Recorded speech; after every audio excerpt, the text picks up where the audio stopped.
Thank you. ये 40 minute में नहीं खत्म होगा ना, कि ये चलेगा लंबा? नहीं, ये 40 मिनट में खत्म हो जाएगा। 40 मिनट ही मात्र रहेगा। अरे तो 40 मिनट में तो अंजना जी का गला गर्म होता है। अभी क्या करूं, बोलूं कि ना बोलूं? बोलिए ना, मैम। उसके बाद आपसे गाना भी सुनेंगे हम लोग आपका, इसलिए 40 मिनट ही है आपके पास। नहीं, हम एक बार और मैम को ज्वाइन करवा लेंगे। एक काम करना, ऐसे कर देना जैसे रेडियो में होता है ना। जी जी। तो वाइंड अप करना है तो मुझे वाइंड अप कर दूंगी, उसके पहले मैं गाना गाऊंगी। कोई नहीं बोलेगा। तो मैं कहाँ थी? आप वो फाइबर।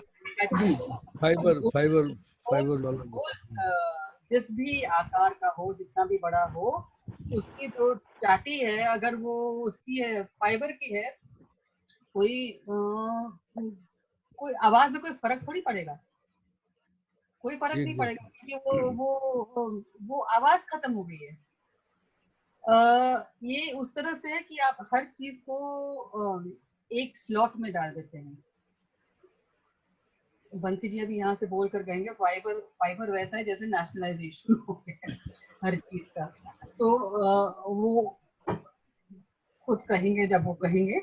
लेकिन मुझे यही लगता है कि बहुत सारी तो साउंड्स हम खो देते हैं, इन्हीं चीजों में। और तो मैं फिर वापस अपनी मेथोडोलॉजी पर आ रही हूँ कि अपनी जो मैंने डेवलप किया, जब वो मैं अलग अलग जगह गई, तो मेथोडोलॉजी वो ही रही, उसका ट्रीटमेंट अलग हो गया। और जब मैं पीएचडी कर रही थी तब मैंने क्या किया, मैंने पांचाली शतकम सुब्रमण्य भारती की कविता ली, और उसको मैंने टेक्स्ट को मैंने, मतलब पोएट्री को मैंने पुदुपट्टई, वहां पर मद्रास चेन्नई में एक ग्रुप है, उनके डायरेक्टर थे उस मुत्तुस्वामी जी ने कहा था कि ठीक है, आप ये वर्कशॉप लीजिए। और it was a production oriented workshop.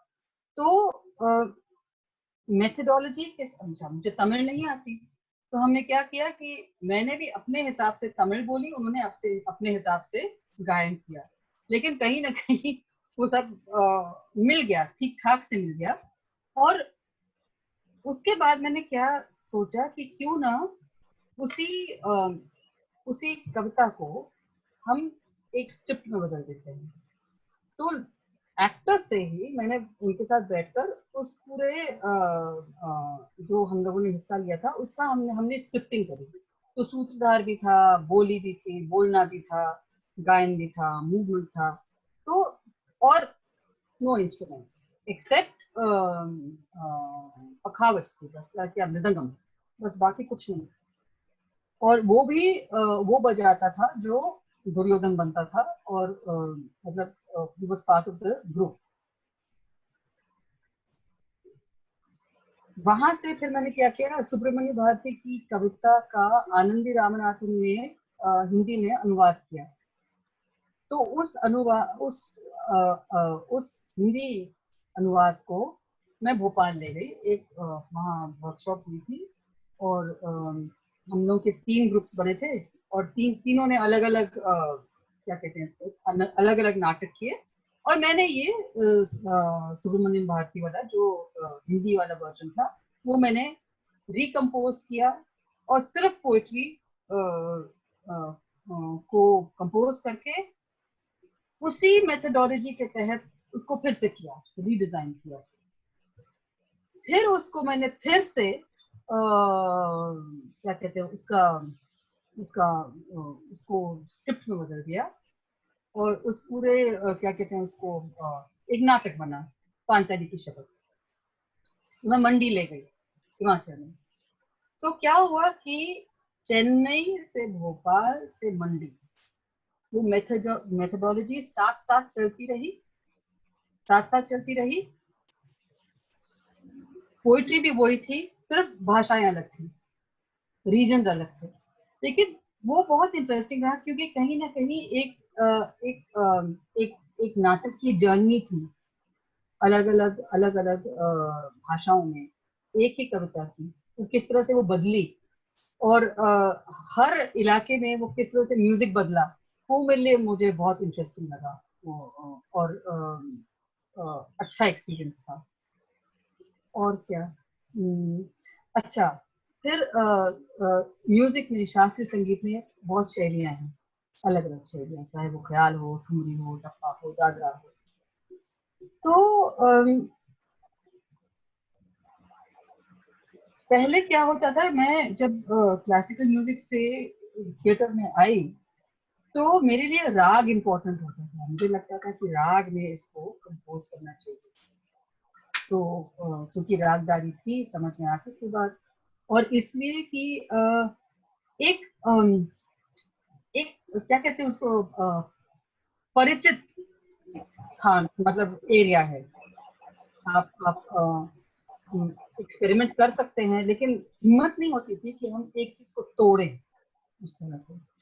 फिर धीरे धीरे क्या हुआ, हम लोगों ने जब नैन नचैया किया तो उसमें भी उसमें मैंने रागों का इस्तेमाल किया, और कुछ और जैसे वो जो अक्सर झांपड़ खाता है उसमें भी मैंने राग का इस्तेमाल किया। लेकिन जब हम लोगों ने कहन कबीर किया तब मुझे एक चीज समझ में आई कि शब्द जो है का एक खुद का इमेज होता है, एक खुद का चित्र होता है, खुद की का जीवन होता है। एक शब्द, अगर मैं कहूँ पेड़, तो पेड़ के साथ पत्ते भी आएंगे, चिड़िया भी आएंगी, उस जिस जमीन पर वो पेड़ खड़ा है वो भी आएगा।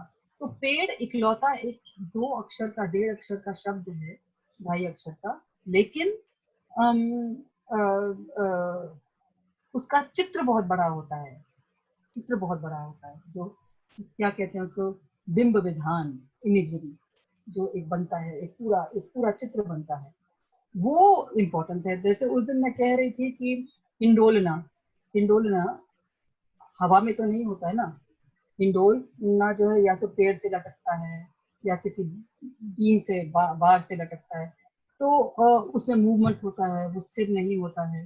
हाँ, तो अगर ऐसा है तो इसका मतलब कि जैसे एक कंपोजिशन जो कहन कबीर का हिस्सा नहीं है, लेकिन मुझे हिंडोलना, हिंडोलना झूले आत्म राम हो, हिंडोलना, तो हिंडो हिंडोलना, ये जो होता है, there is a movement, that movement is very important. तो या एक और था, चरखा चले सूरत बिरहिन का, सूरत बिरहिन का, चरखा चले सूरत बिरहिन का, सूरत बिरहिन का, ना ना ना ना ना ना ना ना ना ना ना, पीड़ा ज्ञान रतन का, मिहीन सूत पिरहन काटे, माजा प्रेम भगत का, ना ना ना ना ना ना ना। तो क्या होता था कि वहां सांस लेने के लिए जगह नहीं थी, क्योंकि चरखा has a movement, it doesn't stop. तो वो cut cut cut cut cut cut करके वो खत्म हो गया, गाना खत्म हो गया। तो वो मुझे थोड़ा इंटरेस्टिंग लगता था कि कहीं ना कहीं शब्द शब्द का एक अपना चित्र जो होता है वो गायन में कैसे आएगा, गायन में उसको ट्रांसलेट करना। और एक और जो चीज मुझे लगता है कि इम्पोर्टेंट होता है कि हम जो कॉमा लगता है, पॉज होता है, पॉज क्यों होता है, पॉज इसलिए होता है कि हम उस वक्त, चाहे वो मैं हूं या चाहे वो सुनने वाला हो, उसको थोड़ी उसको ग्रहण करने का टाइम चाहिए। जब हम खाना मुंह में रखते हैं, हम गटक से उसको गटकते नहीं है और दूसरा कौर मुंह में नहीं डालते हैं, हम उसका स्वाद लेते हैं, रसास्वादन होता है। तो वही पॉज जो है, चाहे वो डायलॉग में हो, चाहे वो धुन में हो, चाहे वो पोएट्री में हो, आप किसी चीज को टेस्ट कर रहे हो, आप उसका आनंद ले रहे हो, वो आनंद लेने के लिए आपको पॉज चाहिए, वो पॉज इम्पोर्टेंट होता है। जैसे तुक्के पे तुक्का एक बहुत इंटरेस्टिंग सीन होता है कि सारे जो मनचले होते हैं वो लड़ना शुरू करते हैं। तो हमें लगता था कि सिर्फ ढोल पे या नगाड़े पे उसकी आवाज से वो नहीं, उनके साथ कुछ बोला जाना चाहिए। क्या म्यूजिक, म्यूजिक क्या है? म्यूजिक, म्यूजिक हम अगर हम कहते हैं जैसे जिब्रिश जो है जिसका कोई अर्थ नहीं है, या अगर हम कुछ शब्द कहते हैं जिसमें हम अर्थ डालते हैं, जैसे ला ला ला ला ला पो लाट भूसा मार, ला ला ला ला ला पो, ये भूसा मारते थे, उसके साथ भूसा मारते थे, बोलते थे और मूवमेंट करते थे और ढोल भी बजता था, तो वो भी एक म्यूजिक है। फिर एक और सीन था जहां पर मनचले खड़े होते हैं और एक मनचला तिरछे मतलब डायगनली ऑपोजिट से वो भागकर मंचलों के बाहों में जाकर कूद जाता है, तो हा खत्म बस, और उसमें वो पहुंच जाता है और उसके बाद चुप। तो ये चुप्पी और साउंड, उसका इंटरवीव जो है वो मेरे ख्याल से म्यूजिक होता है। और हाँ, जैसे मैं कह रही थी कि अलग अलग शैलियां, तो टप्पा है, जैसे टप्पा है और उसको आप प्ले में कैसे लाएंगे, नाटक में कैसे लाएंगे, क्योंकि वहां मैंने चीटिंग करी थी थोड़ी सी। चीटिंग क्या थी कि जब नैन नचैया में जो जो जो भटकिया है, भटकिया प्रोटैगनिस्ट है, वो बाबा बन जाता है, लेकिन उनकी पत्नी जो है वो कहीं उनकी याद में खोई है। तो उसमें क्या था कि कॉम्पोजिशन था, कपासी चांदनी की कैसी ये चुभन, बींधती मन को कैसी अगन, भूला नदी से नदी का किनारा, भौरे ने दिया फूलों को बिसारा, भीग चूनर आंसू की नदिया, भटका गगन में कहीं सितारा। अब क्या था, ये टप्पा था, तो मैंने क्या किया कि ये तो गाएंगे नहीं, कैसे करेंगे, सुर में तो होते नहीं है, तो कहाँ से ये टप्पा वप्पा। फिर मैंने कहा कि ठीक है, क्योंकि इट्स एक सोलो पीस है जिसमें वो अपना मूवमेंट करती है, तो मैंने सिर्फ एक सुर सबसे लगवाया और उसी पर मैंने गा दिया। लेकिन मैं उससे खुश नहीं हूँ, क्योंकि आई थिंक थिएटर एक ऐसी जगह है जहाँ पर मैं खत्म हो जाता है, आपके पास मैं के लिए टाइम नहीं है, स्पेस नहीं है, वो हम हो जाते हैं। तो उसमें जो लगा कि या तो सभी गा लेते, लेकिन कॉम्पोजिशन अच्छी बन गई, ठीक है, कोई उसमें मुझे कोई सिर्फ मुझे ये लगता था कि आई डोंट, मतलब मैं जब मैं कंपोज करके बच्चों को सिखा देती हूँ, तब वो किस तरह से उसको लेते हैं, उस तरह उसका कैरेक्टर अलग हो जाता है। जब मैं कोई भी गाना कंपोज करती हूँ, एक बार वो ग्रुप के हाथ में चला जाता है, उसका जो सारी जो मेरी गुरु कहती थी कि एलगैया बिलगैया सब निकाल देते हैं, सारी हरकत मुर्की उर्की सब गायब हो जाती है, वो एक सपाट गाना हो जाता है। लेकिन उसका भी एक कैरेक्टर होता है और उसमें दम होता है, क्योंकि 4, 10, 11, 12, 25 लोग गाते हैं, तो अपने आप उसमें स्ट्रेंथ आ जाती है और फिर मजा आता है, क्योंकि जब इस तरह का सपाट गाना होता है और उसमें एक हरकत कहीं सुनाई देती है तो सही हो, तो अच्छा लगता है, व्हाई नॉट। तो इस तरह से कोई सवाल है? हाँ मैम, हम्म, कोई पूछ रहा था, अक्षय। बताइए। आपकी आवाज नहीं आ रही है संजय भाई। एक मिनट, मैंने उनको म्यूट कर दिया।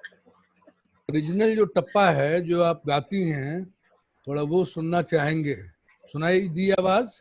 हाँ जी, हाँ जी जी जी हाँ, जी। क्योंकि पोएट्री हाँ में आपने उसको टप्पा का इस्तेमाल किया, ये तो बड़ा अच्छा कंपोजिशन आया, लेकिन ओरिजिनल जो टप्पा है जो आप गाती हैं वो आपको याद है जब हम पटना में थे तो सबसे पहले मैंने गाया था वहां पर। सबसे पहले आपने वहीं गाया था, मुझे याद है। तो जरा उसको सुनाइए तो अच्छा लगेगा।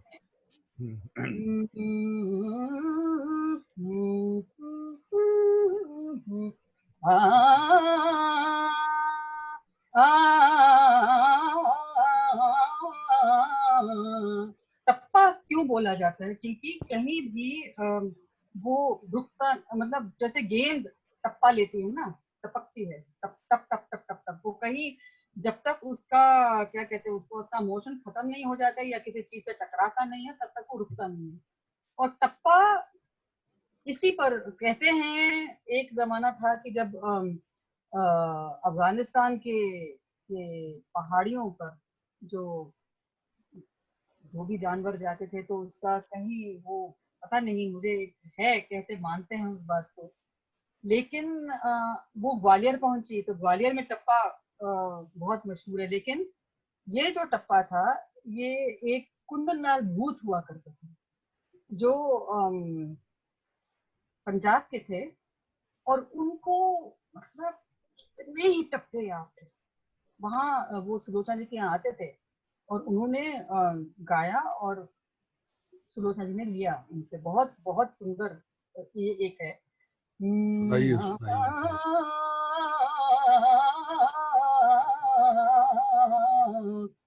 तकनिगा यार दी जोरा जोरिदा, तकनिगा यार दी जोरा जोरिदा, भौए कमान पल के तीर चला दिया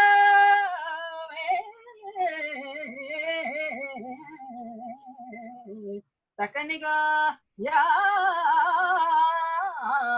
दी जोरा जोरिदा, घायल मायल तू नहीं बुझेंदा, चोरी रनो दीना मारत परियोवे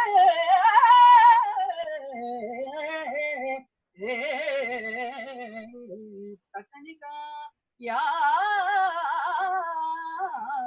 दी जोरा जोरिदा। ये है टप्पा। क्या बात है, वाह क्या बात है, वाह बहुत बढ़िया। क्या बात। मैं तो जब पटना में पहली बार सुना था तो मेरे रोंगटे खड़े हो गए थे और मैं मुरीद हो गया था उन्हीं दिनों से, पटना से ही। नहीं, क्या बात है। एक कबीर का जो था उनका उनका एक पद है जो खैर कहन कबीर का तो हिस्सा नहीं है, लेकिन उसको मैंने टप्पा की तरह कंपोज किया। गाओ जी हाँ, बिल्कुल। अरे प्लीज। सखियो हमहु भई बलमासी, सखियो हमहु भई बलमासी, आयो जो बन बिरह सतायो, आयो जो बन बिरह सतायो, अब मैं ज्ञान गली ठलाती, आयो जो बन बिरह सतायो, अब मैं ज्ञान गली ठलाती, ज्ञान गली में खबर मिल गए हमें मिली प्यार की पाती, सखियो हमहु भई बलमासी, सखियो हमहु भई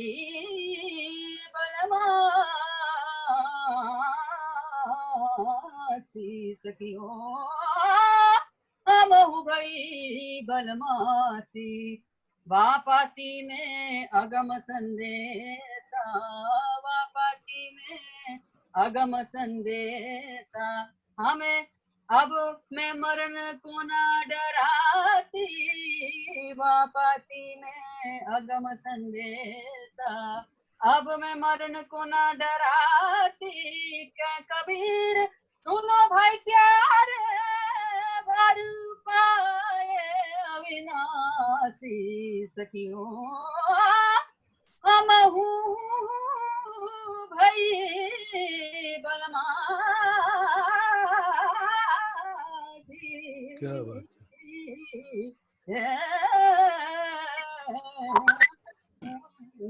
सखियों, हम हो गई बनमासी। क्या बात, वाह वाह। तो ये अब क्या कहूँ, हो गया मेरा।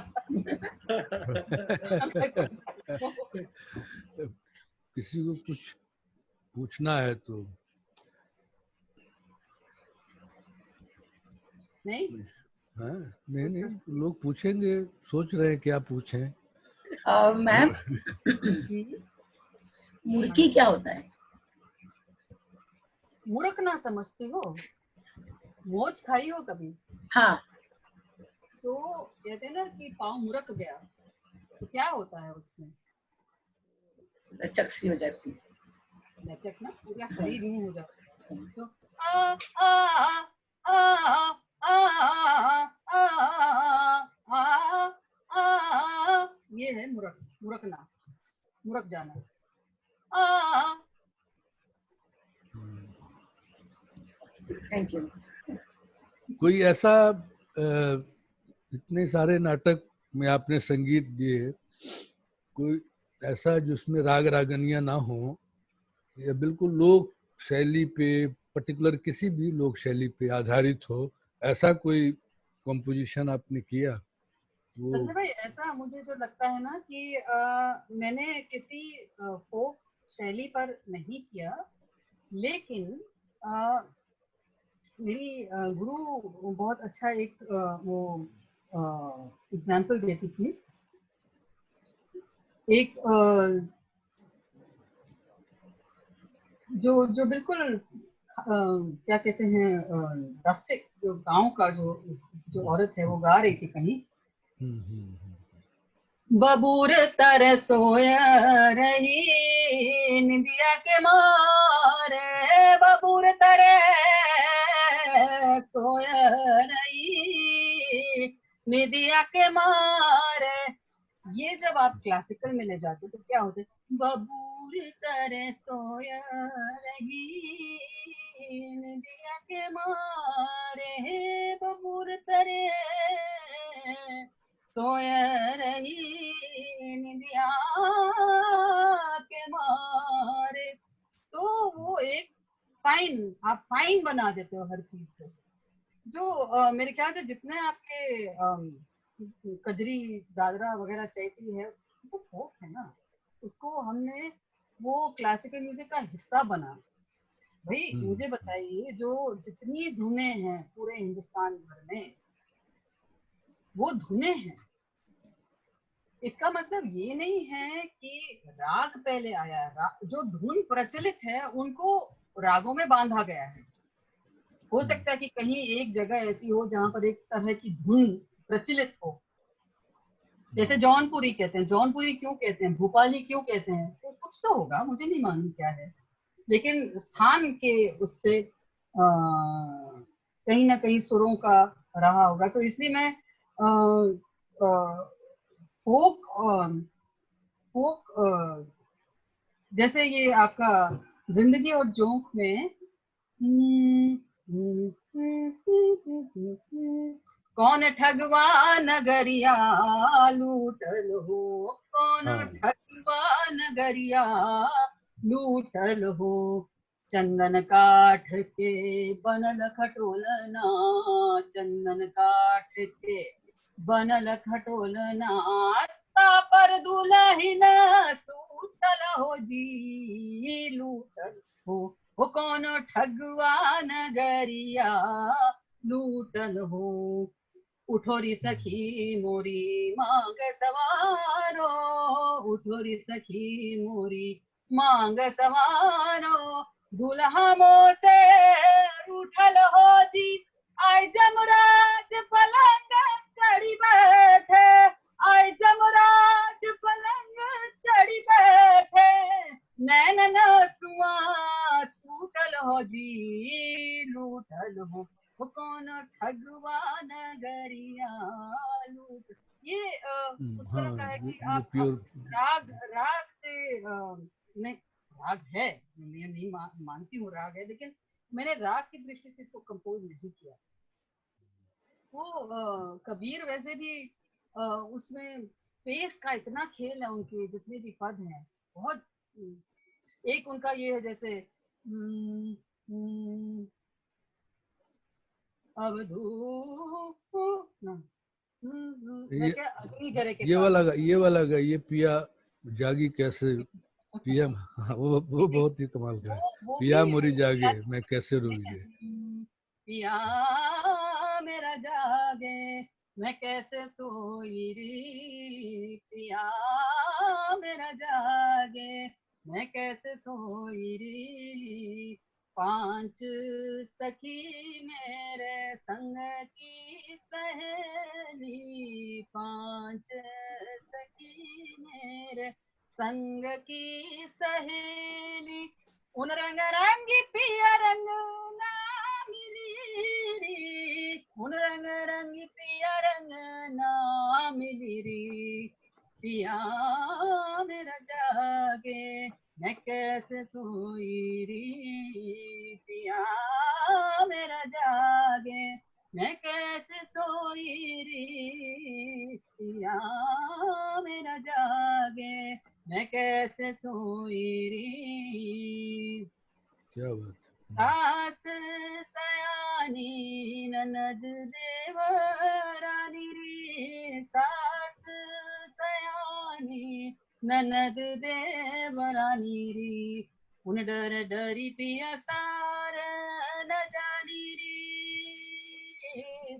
सास सयानी ननद देवरानी री, उन डर डरी पिया सार न जानी री, द्वादश ऊपर से जा सजानी, द्वादश ऊपर से जा सजानी, चढ़ न सको मारी लाज लजानी, चढ़ न सको मारी लाज लजानी, पिया मेरा जागे मैं कैसे सोई री, पिया मेरा जागे, पिया मेरा जागे, पिया मेरा जागे मैं कैसे सोई री। क्या बात है, क्या बात है, बहुत बढ़िया, अद्भुत अद्भुत अद्भुत मैम। बस संदीप पूछो, क्या पूछना चाहते हो?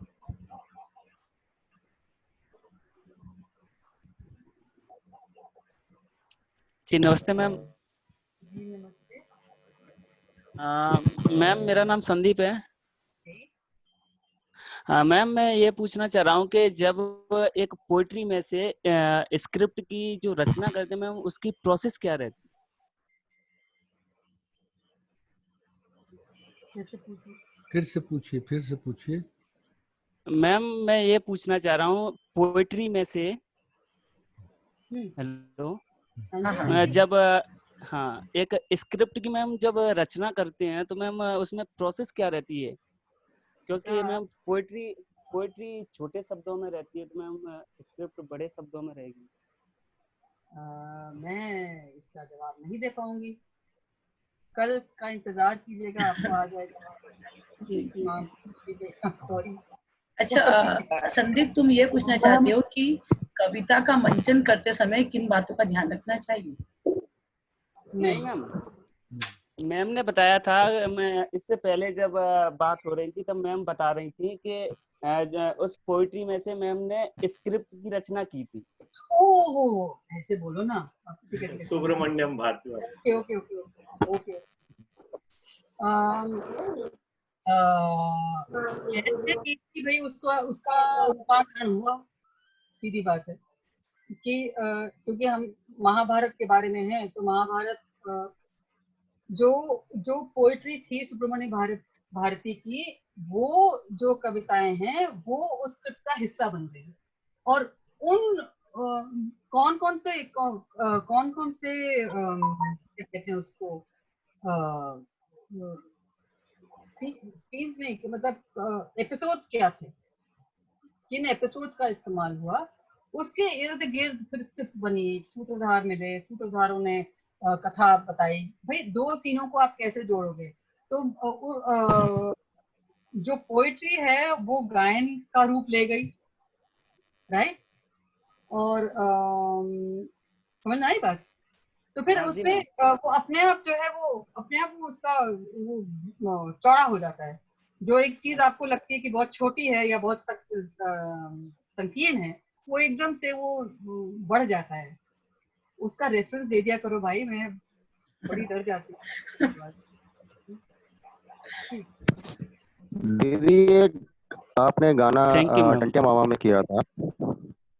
हेलो जी, हेलो प्रमोद जी दीदी प्रणाम, चरण स्पर्श सभी जी। याद है, आपने एक गाना जी गाना नहीं याद, याद है? नहीं, मैं बोल बताता हूँ, बोल की बोल बात बताता नहीं, भी तो आनी चाहिए। प्रेम न जाने जात कुचात, प्रेम न जाने जात कुचात, भूख न जाने बासी भात।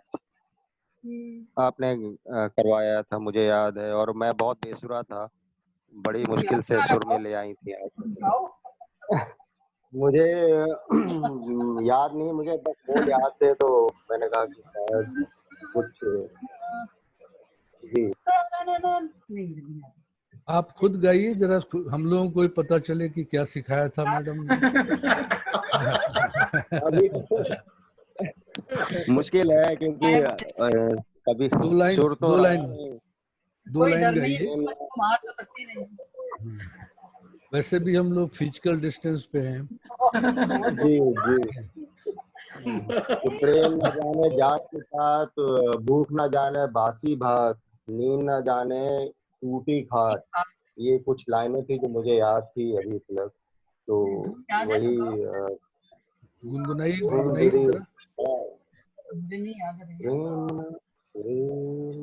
वो सुर थोड़ा ऊपर थे, आपने सुर ऊपर लगवाए थे इसमें, तो मेरे लिए तो बड़ा मुश्किल था, क्योंकि मैं हमेशा जो है बहुत निचले उसमें बात भी करता हूँ, एक बड़ा मेरा सुर जो है नीचे ही रहता है, तो आपने बड़ी मुश्किल से ऊपर उठाया था वो सुर। प्रेम न जाने प्रेम न जाने जात की कुछ समथिंग कुछ था दीदी, ऐसे ही मुझे याद नहीं आ रहा है, सॉरी सॉरी, रहने दे। माफ करिएगा। संजय भाई कैसे हैं देखो, सर? एक कंपोजर होता है ना, और अलग अलग नाटकों में गाना वो कंपोज कर रहा होता है, तो कोई जरूरी नहीं है कि आज से 10 साल पहले, 5 साल पहले किसी नाटक का म्यूजिक किया और वो याद ही रहे। जिसको सिखाया जाता है वो लोग याद रखते हैं, क्योंकि ऑन द स्पॉट बनता है, वो इम्पल्स काम करता है ऑन द स्पॉट, उसी वक्त वो गाना बनता है जी। ठीक, इसलिए तो मैं माफी चाहूंगा इसके लिए, मैं आप सभी से माफी चाहूंगा, मुझे याद नहीं। कोई बात नहीं। मैम एक सवाल मेरा था, मैं पुंज बोल रहा हूँ, पुंज प्रकाश। मैम मतलब एक सवाल है उसी से रिलेटेड, मतलब वो थिएटर म्यूजिक का भी सवाल है कि लाइव म्यूजिक का क्या भविष्य देख रही है, क्योंकि अगर अभी देखिए कि मतलब एक जमाना होता था कि गांव में कहीं भी मंदिर में इधर उधर कहीं म्यूजिक मतलब बजता रहता था, और कोई भी जाकर उसमें ज्वाइन कर सकता था, गा सकता था, गाता था, बजाता था, तो कम से कम सुर ताल लय मतलब गला खुला हुआ अपने आप ही मिलता था। अब ये सारा मामला रिकॉर्डेड में आ गया, मतलब हर चीज उसी से रिलेटेड है कि अभी ये मतलब लाइव थिएटर में भी लाइव म्यूजिक धीरे धीरे खत्म हो रहा है। मतलब कमाल की बात यह है कि अभी राष्ट्रीय नाट्य विद्यालय रंगमंडल का भी नाटक हम लोगों ने देखा, तो लाइव म्यूजिक कट है, वहाँ पे रिकॉर्डेड म्यूजिक आ गया है पूरी तरह से। प्रॉब्लम हो रही है ना, तो इसलिए इसको आपको म्यूजिशियंस मिल नहीं रहे, राइट। जी और नंबर 1 एक चीज ये है कि खासकर जो छोटे छोटे थिएटर ग्रुप्स हैं वो तो फिर भी आई थिंक म्यूजिक को लाइव रख रहे हैं, लेकिन प्रॉब्लम ये हो रही है कि बॉलीवुड हावी हो जाता है। आप धुनों को लेते हैं और फिर उसमें से आपका शब्द जो है वो गायब हो जाता है, फिर शब्द डालते हैं, वो एक चीज है। दूसरी बात ये है आपके पास सिंथेसाइजर आ गया तो आपको इसकी चीज की जरूरत नहीं है। सिंथेसाइजर ह्यूमन वॉइस ही निकाल पाता है, वो हम लोगों के लिए बड़ी गनीमत है, नहीं तो वो भी हम लोगों को भी नहीं गाना पड़ता है। वो भी हो जाएगा, वो भी हो जाएगा। प्रॉब्लम ये है कि अच्छा, दूसरी बात जो मुझे लगता है कि थिएटर में म्यूजिक को सिखाना जरूरी है, और वो नहीं हो रहा है, वो नहीं हो रहा है, क्योंकि अभी भी जब हम जब आप किसी भी विद्यालय में जाइए तो क्या होता है कि एक आपको लगता है कि गाना ही म्यूजिक नहीं है, आप गीत गवाते हैं 4 बार 6 8 गीत, जो एक हिस्सा है ट्रेनिंग का। It is not training completely, it is one part.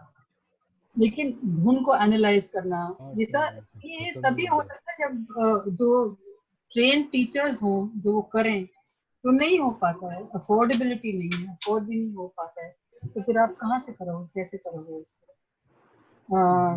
Ma'am हमारे पास 2 मिनट और है। उसका फ्यूचर क्या है वो मुझे नहीं मालूम, वो देखेंगे, हम ही देखेंगे, आप भी देखेंगे फ्यूचर क्या होगा। मैम हमारे पास 2 मिनट और है, तो क्या हमें एक बार और फिर से ज्वाइन होना? मुझे लगता है कि आ गए तीसरी बार इसको कर। नहीं, मैं बाकी सबकी मर्जी, मैं नहीं कुछ कह रही। मुझे लगता है मेरे सवाल पे अगर संजय भी अभी रिएक्ट करें तो ज्यादा अच्छा होगा। मतलब मैं लाइव म्यूजिक के पक्ष में तो रहता हूँ शुरू से ही कि अगर म्यूजिशियंस, तो अब धीरे धीरे मैंने ये सोचना शुरू कर दिया है और करना भी शुरू कर दिया है कि मैं ज्यादा सिर्फ एक ढोलक हारमोनियम ये मिल जाते हैं अक्सर, तो उसी पे नाटक को तैयार किया जाए और उसके बाद कोरस क्वायर तैयार करें और एक्टर से गवाया जाए, वो ज्यादा इम्पोर्टेंट है। तो कोई जरूरी नहीं कि सारंगी बजे, जब सुविधा है तो कर लेंगे, नहीं सुविधा है तो हारमोनियम और ढोलक भी मिल जाए तो हम म्यूजिक कर सकते हैं। और मान लो कि ढोलक भी ना मिले, हारमोनियम के भी बजाने वाला ना मिले, तो बगैर ढोलक बगैर हारमोनियम के भी हम एक्टर से हाथ से ताली बजा के, चुटकी बजा के और लय दिखा के क्रिएटिव म्यूजिक कर सकते हैं। तो लाइव ज्यादा इम्पोर्टेंट है और लाइव पे हम लोगों को भरोसा है, ज्यादा दिन तक लाइव ही चलेगा। और हम हारमोनियम ढोलक नहीं भी रहेगा तो तब ताली और चुटकियों से और भी लकड़ियों से पत्थरों से ये बजा बजा के हम लय क्रिएट करते हुए गाना गा सकते हैं और थिएटर कर सकते हैं। धन्यवाद मैम, आपका बहुत